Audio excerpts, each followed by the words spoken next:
गेले काही दिवस भारतीय विमान प्रवास क्षेत्रासाठी अत्यंत धक्कादायक आणि चिंताजनक ठरलाय।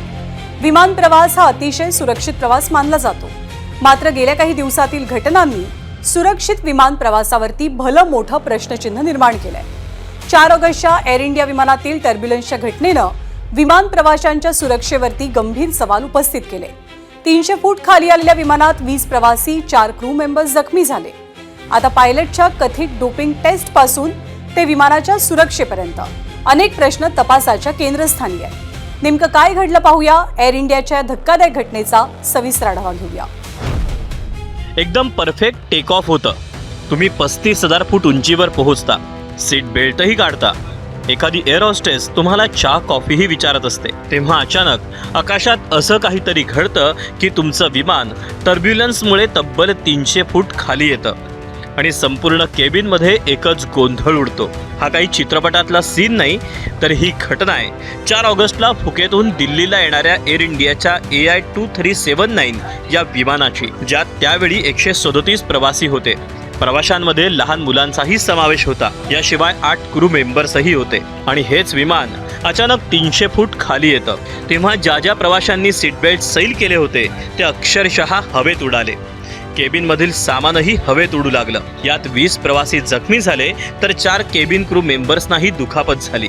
सुरुवातीला सगळ्यांना वाटलं की एअर टर्ब्युलन्स असेल। एअर इंडियानं अशाच आशयाचं स्पष्टीकरणही दिलं, पण तपासात उघड होतं की मुख्य पायलट डोपिंग टेस्टमध्ये पकडला जातो। जब अब फ्लाइट से उतरने के बाद पायलट के टेस्ट होते हैं कि भाई इतनी बड़ा हादसा होते होते बचा है, गनीमत रही, किसी की जान नहीं गई। 300 फीट प्लेन गिर जाना कोई छोटी बात नहीं थी, उसमें इंजर्ड होते हैं, लोगों की रीढ़ की हड्डी टूट जाती है। तो ये बहुत से सवाल उठते हैं। तो पायलट जब बाहर आता है और उनका जब टेस्ट किया जाता है तो पता चलता है कि कोई ना कोई साइकोएक्टिव इस वक्त सब्सटेंस मिला है। फिर एक बार फिर से टेस्ट किया जाता है कि कल को कोई और चीज का किसी तरीके से हो, लेकिन जब दूसरी बार भी टेस्ट किया गया तो वो पॉझिटिव्ह आता है। आता या प्रकरणात AAIB म्हणजे विमान अपघात तपासणी ब्युरोकडे तपास आलाय।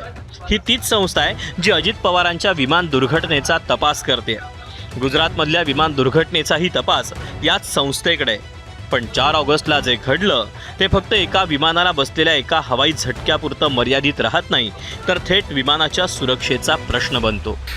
इमीडिएटली जब ऐसा कोई केस होता है तो सबसे पहले जो भी गवर्निंग बॉडीज होती है, जिसमें DGCA है और AAIB है, एयरक्राफ्ट एक्सीडेंट इन्वेस्टिगेशन बोर्ड है, उसके साथ इस केस में एयर इंडिया, ये तीनों मिलकर ये डिसाइड करेंगे कि अब इस पायलट के ऊपर क्या पेनल्टीज लगेंगी।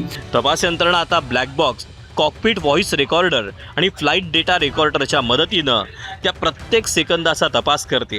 पण या घटनेमुळे काही सवाल उपस्थित झालेत। टेक ऑफ पूर्वी पायलटची तपासणी होत नाही का? तपासणी होत असेल तर गांजा पिऊन पायलटनं विमान कसं उडवलं? पायलटला गांजा पिऊन विमान चालवण्याची परवानगी आहे का? विमानातील प्रवाशांच्या सुरक्षेची जबाबदारी कोणाची? विमान प्रवास आता सुरक्षित राहिलेला नाही का? या प्रश्नांची उत्तरं तपासानंतर मिळतील, पण सरकारनंही हालचाली वाढवल्या।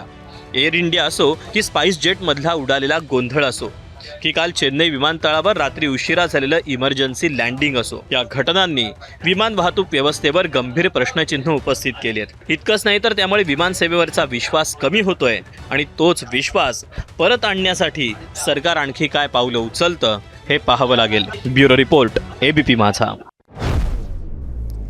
तर दिवसभरातल्या सगळ्या महत्त्वाच्या बातम्यांचा विस्तृत सविस्तर आढावा घेतल्यानंतर माझा विशेषमध्ये आज आपण इथेच थांबूया। उद्या पुन्हा भेट होणार आहे। तोपर्यंत नमस्कार।